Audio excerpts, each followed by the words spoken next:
argument right now that Caitlin Clark has become the Taylor Swift for all of women's sports. Seeing logo threes and buzzer beaters. Now, you know, Caitlin Clark has been the talk of the town for the past. Because they know she works hard, harder than anybody. She's a goofy teammate. She shares the wealth. I mean, she gives Nike gear out like it's candy. Easy to see why Caitlin Clark was the one chosen to have the shoe deal. Going to be a monster. It is going to be the most popular and the most important shoe that Nike has released, definitely since the LeBron shoe, and maybe even dating all the way back to the Jordan shoe. It began not with a roar, but with a digital whisper, a simple product listing going live in the dead of night. A shirt, a $40 shirt. On the surface, it was just another piece of merchandise in the endless churn of sports apparel. Clean design, recognizable logo, affordable price point. Nike, the global titan of sportswear, had prepared a number: 2 million units. In the boardrooms of Beaverton, that figure likely felt aggressive, even audacious, for a women's basketball player's debut solo gear. It was a guess, but a guess built on a decades-old architecture of assumptions. Assumptions about audience size, purchasing intensity, and the commercial ceiling of women's sports. What happened next wasn't a sale. It was a cultural and economic correction delivered in real time. The internet, that vast, pulsing nerve center of modern fandom, did not ramp up. It detonated. At the stroke of midnight, a floodgate opened. Just because, you know, she's the best female college player of all time that's coming out of college type shit. Even though they lost in the championship, they are still just showing this girl's face. No hate, no love. I really like her game. I haven't seen too much of it. I've seen little clips and stuff, but I really haven't just... A tidal wave of traffic, not a stream, not a river, a tsunami slammed into Nike's digital storefront. This was the same infrastructure built to withstand the frenzied global launches of next-generation sneakers, the seasonal campaigns that moved billions in product. It was a system engineered for scale, and yet, confronted with this particular surge, it buckled. It gasped. Pages froze. Carts evaporated. Error messages, those cold digital apologies, became the only greeting for millions. This was not a technical failure in isolation. It was the sound of a long-running miscalculation, a foundational misreading of the market, being exposed publicly and or just sit there and like watch her full highlight clips, just whatever like great shot she shoots or whatever play she makes that's big and it goes on Twitter or TikTok, whatever. I've seen it, but I want to give respect due to this, you know, to her, because again, what she's doing is amazing. Like you ain't never seen no female do what she be doing, or no woman. So in that standpoint, I just want to show love and just see, you know, what's going on, like see what type of shots and like just the craftiness that she got. Spectacularly. The crash was merely the symptom. The cause was something far more potent. A fan base, a movement, waiting for a focal point, behaving with an urgency and scale the system had not been programmed to recognize. This was women's basketball demand, but not as it had ever been modeled. This was demand moving with the velocity and veracity of a worldwide pop culture event. And at the center of the storm was a name, Caitlin Clark. The story of that night, and its seismic aftermath, is not merely a tale of a sold-out t-shirt. It is the story of a rupture in the sports industrial complex. It is about the moment the latent, pent-up economic power of women's sports collided with the cautious, often dismissive machinery built to manage it. It is about proof undeniable, data-rich, market-rattling proof that the audience was not only present, but was passionate, organized, and ready to spend. The $40 shirt became a litmus test, a stress test, and a prophecy all rolled into one. It revealed a gaping chasm between how women's basketball had historically been valued and what it was authentically worth. The servers didn't just crash, an old paradigm did. To understand the force of the wave, one must first understand the force that created it. Caitlin Clark did not emerge from a vacuum. She arrived at a moment of unique convergence in women's sports, a period of rising visibility, grassroots. Hoping to get your hands on the Caitlin Clark version of Nike's Kobe Bryant sneaker, you're out of luck. They are out of stock. The WNBA star teamed up with Nike for a player edition of the Kobe 5 Pro Tro, decked out in Indiana Fever colors. You see them on your screen. They dropped at 10 a.m. Monday. and they sold out before 11 a.m. Its momentum and a generational hunger for new icons. But she catalyzed it in a way few athletes ever do, transcending the confines of her sport to become a broader cultural node. Her college career at the University of Iowa was less a sequence of games and more a sustained national event. She played with an audacity that felt revolutionary for the women's game. Logo three-pointers fired without hesitation. No-look passes from the midcourt logo, a competitive ferocity that was both relentless and joyful. She wasn't just scoring points. She was reshaping the geometry of the court, and in turn, the expectations of the audience. Games featuring Iowa ceased to be mere athletic contests. They became must-watch television, drawing millions of viewers who had never followed women's college basketball before. She was pulling casual observers into the narrative, turning them into invested fans. The narratives built around her extended beyond the hardwood.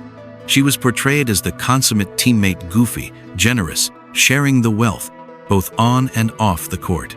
The $190 kicks are already showing up on the secondary market at close to double the retail. Stories circulated of her giving away Nike gear like it was candy, crafting an image of relatable, grounded stardom. Her appeal was multifaceted: the virtuoso talent for the purists, the charismatic personality for the casual fan, and the record-breaking, highlight-friendly style for the algorithmic engines of social media. This is where the Taylor Swift of women's sports analogy, often invoked by commentators, finds its footing. The comparison isn't about musical genre, but about cultural operating scale. Like Swift, Clark demonstrated an ability to command attention that far exceeded the traditional boundaries of her field. She generated her own gravitational pull. News about her wasn't confined to the sports section. It bled into entertainment, business, and lifestyle coverage. Her NCAA championship game loss did nothing to dim her star. If anything, it amplified the narrative of a singular talent, carrying the hopes of a sport on her shoulders. She became easily recognizable, her face, her game, her name transcending the need for context. You didn't need to be a basketball historian to understand you were witnessing something significant. This transcendent fame created a new kind of fan base. One part traditional sports fandom, one part pop culture fandom. It was a coalition of lifelong WNBA supporters, college basketball fans, young athletes inspired by her play, and a vast swath of people who were simply drawn to the phenomenon itself. They followed her journey on Twitter, TikTok, and Instagram, consuming every deep three and behind-the-scenes moment. This audience wasn't passive. It was engaged, vocal, and most importantly, it was waiting for a way to participate, to belong, to own a piece of the moment they felt they were. Argument right now that Caitlin Clark has become the Taylor Swift for all of women's sports. She's easily recognizable in everything she does, and it's turning new generations of fans to her. It's bringing new generations of women and men to sports that maybe they weren't covering before. It's getting a level of interest that is far beyond the game that's being played. We can continue to debate the career process for Caitlin Clark and what's going to happen. But what this shoe deal proves to all of us and reminds all of us is that there are sometimes some people are larger than any one particular game that they play. Caitlin Clark has accomplished that already. Witnessing at the birth of a new era. When Nike finally announced its landmark partnership with Clark, reportedly worth $28 million, complete with the promise of a signature shoe, an honor bestowed upon only the most market-altering athletes, it wasn't just a business deal. It was a validation. It was the institution finally catching up to the public sentiment, and it set the stage for that first crucial test, the merchandise drop. This would be the first tangible product bearing her explicit imprint, the first opportunity for that massive, waiting audience to convert its enthusiasm into commerce. The pressure cooker, built over months of anticipation, was sealed. All that remained was the spark. The launch strategy seemed straightforward, even conservative. A clean, simple t-shirt and hoodie, adorned with an interlocking CC logo, elegant, unmistakable, wearable. No flashy campaign, no celebrity-laden commercial, just a quiet midnight release. A tactic Nike has used for countless products. The company's preparation, the 2 million units, was a number born of legacy thinking. It was a number that said, "We believe this will be big for women's basketball." It was not a number that said, "We believe this will behave like a flagship Jordan release." The moment the listing went live, the dissonance between expectation and reality was instant and catastrophic. The surge was not a gradual uptick in traffic. It was a binary switch from zero to overload. Millions of users from across the United States. From Europe, where the late hour didn't deter them. From Asia, where Clark's highlights had already carved a space, converged on the site simultaneously. This was a global fan base moving in lockstep. A coordinated digital rush that mirrored the behavior around limited edition streetwear. Conversation around greatness can have nothing to do with the conversation around being a cultural phenomenon. And now, there is no debate that Caitlin Clark has become exactly that.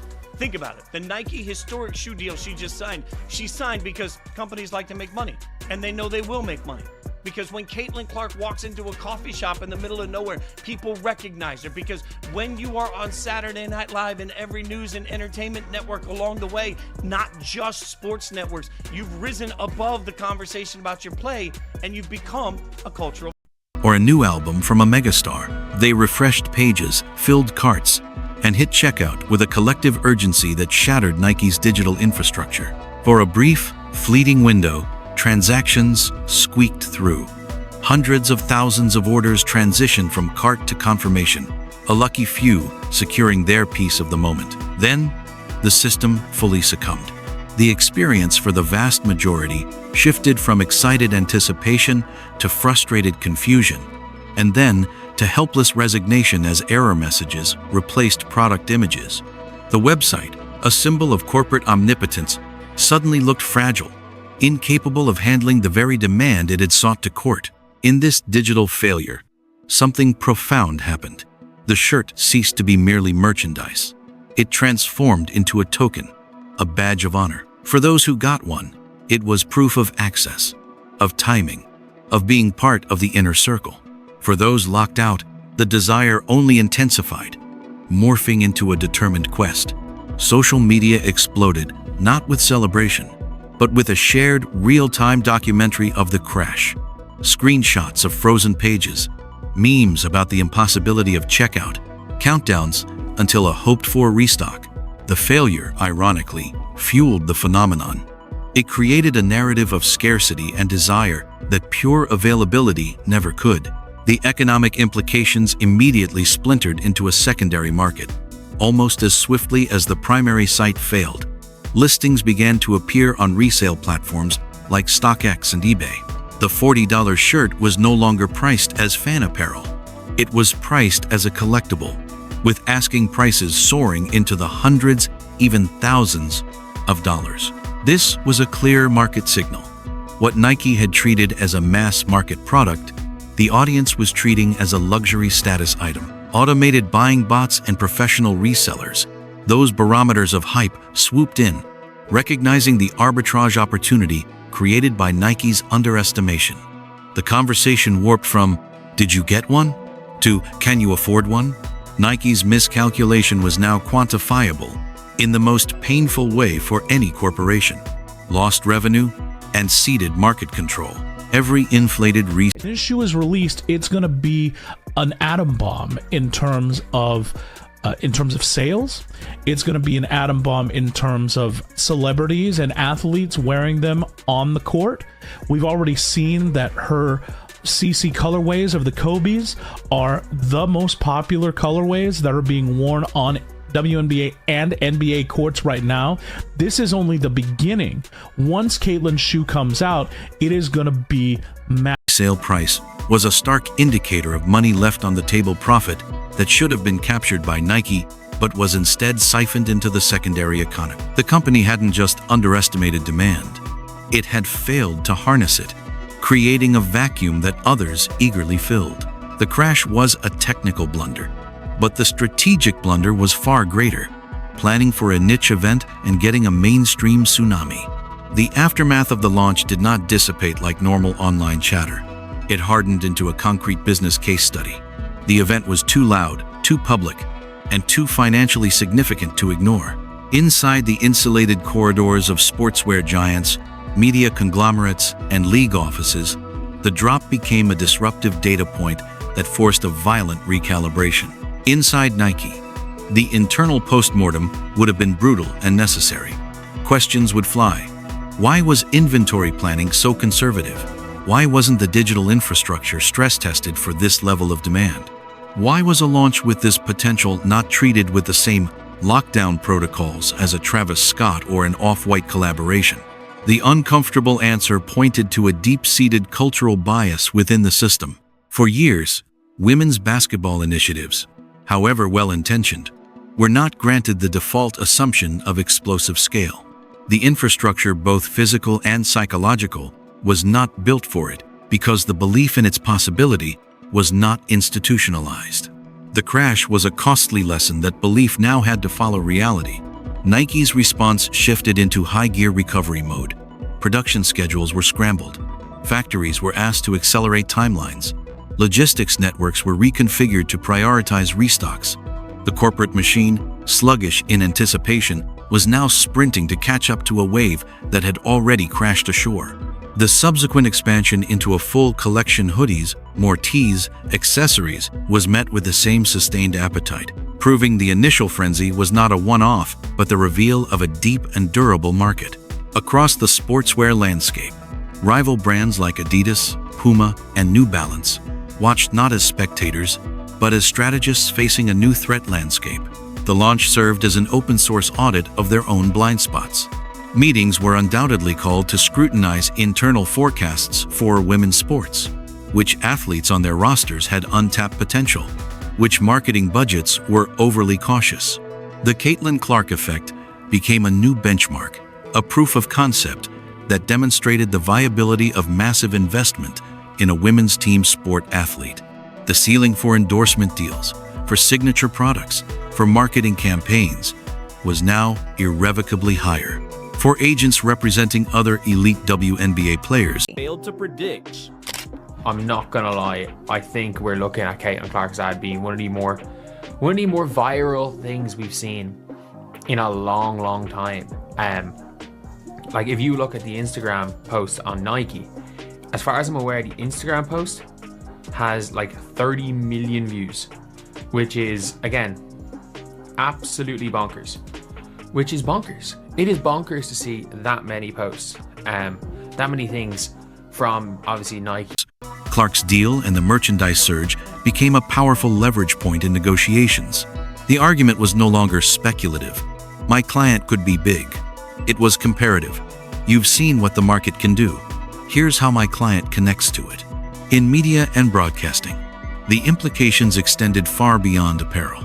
Networks holding or negotiating WNBA media rights saw a powerful new variable in the equation. Value is no longer determined solely by Nielsen ratings. It's increasingly about cultural currency and commercial pull.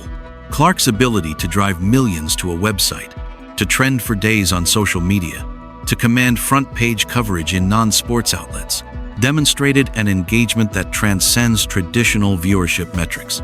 It showed a fan base that is digitally native, commercially active, and fiercely loyal. This data reshapes how rights fees are calculated, how games are scheduled, and how stories are promoted. A player who can trigger a global e-commerce event is a player who guarantees audience delivery in a fragmented media world, the league ecosystem. For the WNBA itself, and for women's sports leagues broadly, the moment was transformative. It provided irrefutable, market-based validation of their product's value. For years, players and advocates argued that underinvestment was a self-fulfilling prophecy. Limited marketing led to limited exposure, which led to seemingly limited demand, which justified continued limited investment. Clark's phenomenon, culminating in the Nike crash, shattered that circular logic. It proved that when given equivalent platform, promotion, and product, the women's sports audience responds with equal or greater intensity. It shifted the burden of proof. The question for sponsors and partners was no longer, is there a market, but how do we get a piece of it before our competitor does? No seismic shift occurs without creating friction, and Clark's ascendancy has been accompanied by a complex, often fraught conversation about race, equity, and historical recognition within women's basketball. The facts are stark. Caitlin Clark is a white superstar entering a league founded and sustained by black women, who are its majority, and have been its most iconic figures, from Cheryl Swoops and Lisa Leslie to Diana Taurasi and Aja Wilson. The fact that Clark received a historic signature shoe deal before any active black WNBA player has sparked legitimate and important debate. Critics, including journalists and commentators, point to a long history where white athletes in predominantly black sports, basketball, football, track, often receive disproportionate media coverage, endorsement opportunities, and are framed as more marketable to a perceived mainstream, red, white audience. This tension framed the reaction to the Nike deal. For some, it felt like a reiteration of an old, painful pattern, a white athlete being catapulted to a level of corporate sponsorship that decades of excellence from black players had not yet unlocked. It raised questions about whether the industry's belated recognition of women's basketball value would be equitably distributed, or if it would replicate the racial inequities of the men's sports marketing world. The counter-argument, often framed in the cold language of commerce, is that Clark's market power is an organic, data-driven phenomenon. Her record-breaking college career, her unprecedented television ratings, her social media metrics, and finally, the explosive merchandise sales created an undeniable business case. From this perspective, Nike wasn't making a statement about race.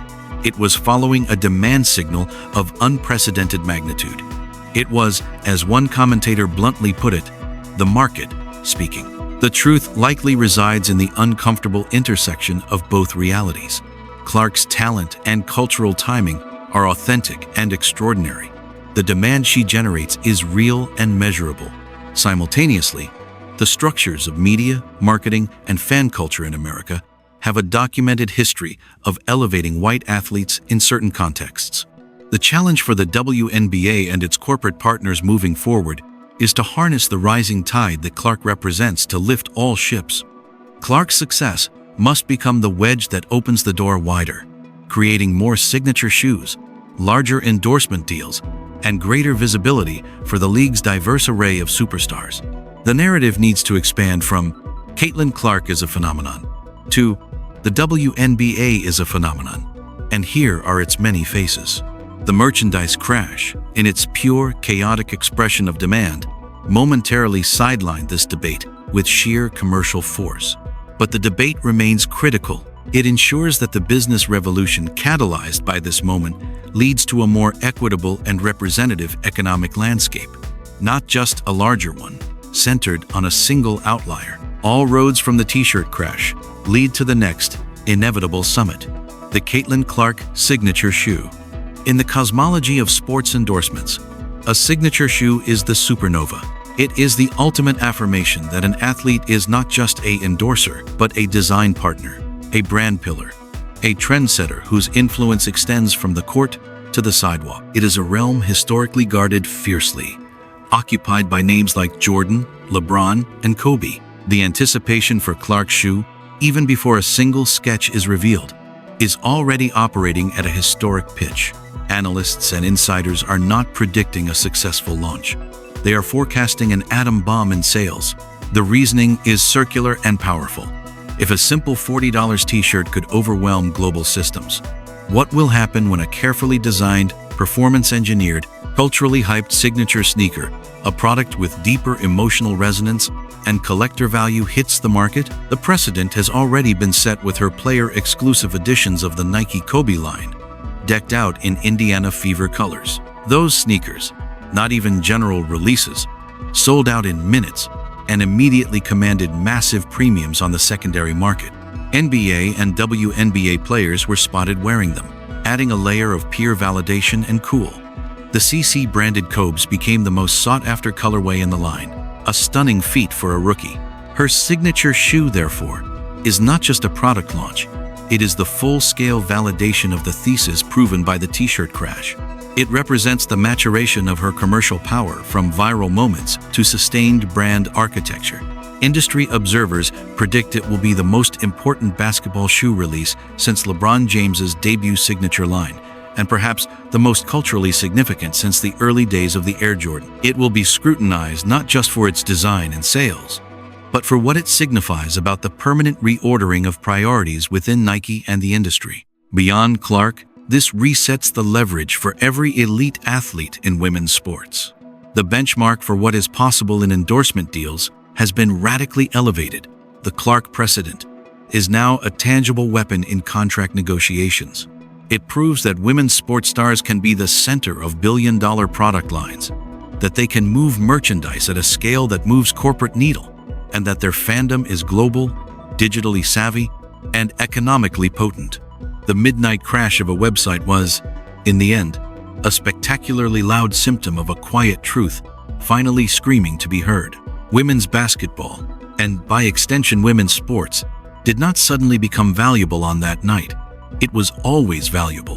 The talent was always elite. The stories were always compelling. The fan base was always passionate and growing. What was missing was not value, but valuation, the institutional recognition and commensurate investment that allows that inherent value to express itself fully in the marketplace. For decades, the sports business operated on a dangerous, self-perpetuating myth that the demand for women's sports was inherently limited, niche, and uncommercial. This myth justified smaller budgets, weaker promotion, less favorable media slots, and lower salaries. It created a feedback loop of undervaluation. Caitlin Clark's journey from college sensation to cultural icon to the catalyst of a system-overwhelming commercial event shattered that myth with the force of a buzzer-beating Logo 3. The $40 shirt exposed the gap. It showed that the demand was not limited. It was unleashed. It showed that the audience was not niche. It was global and coordinated. It showed that the commercial potential was not modest. It was explosive. The real story of that night is not about a website failure. It is about a market correction. It is the sound of an entire industry, sportswear, media, marketing being forced to recalculate its formulas, rewrite its forecasts, and reprice its assets. Women's basketball is no longer a growth category to be nurtured patiently. It is a prime-time, main-stage profit-driving engine that has arrived. The lesson is clear and indelible. The fans were ready. The players were ready. The moment was ripe. All that was needed was for the gatekeepers to finally, fully unlock the door. And when they did, the rush to get in was so overwhelming that it broke the lock itself. From now on, the business of women's sports will never be conducted in the shadow of low expectations again. The ceiling is gone. The arena, as the world learned one midnight, is now infinitely larger.